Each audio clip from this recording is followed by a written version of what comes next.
বাংলাদেশের অন্তর্বর্তী সরকারের সঙ্গে ভারত কাজ চালিয়ে যাবে বলে জানিয়েছেন দেশটির পররাষ্ট্রমন্ত্রী এস জয়শঙ্কর। বন্যা ইস্যুতে ভুল তথ্য ছড়ানো হচ্ছে বলে মন্তব্য করে সংকট নিরসনে দুদেশকে এগিয়ে আসার আহ্বান জানিয়েছে নয়াদিল্লি। গণ অভ্যুত্থানে আওয়ামী লীগ সরকারের পতনের পর থেকে আলোচনার কেন্দ্রে বাংলাদেশ ভারত সম্পর্ক।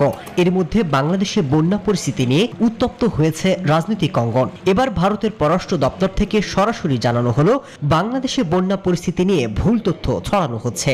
সেই সাথে সংকট নিরসনে পদক্ষেপের কথাও জানালো নয়াদিল্লি।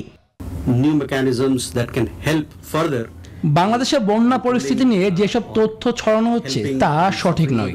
বন্যা নিয়ন্ত্রণে যদি নতুন কোনো কৌশল নিতে হয় তার জন্য টিম পাঠাবে নয়াদিল্লি।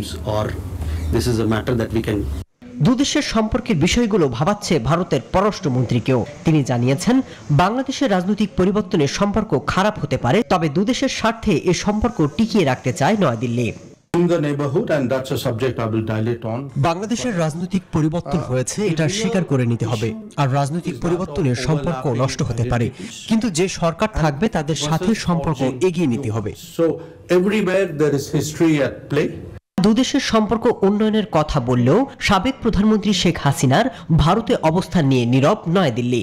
এমনকি এই বিষয়ে পররাষ্ট্র মন্ত্রণালয় হাইপোথেটিক্যাল বলে বারবার এড়িয়ে গেছে।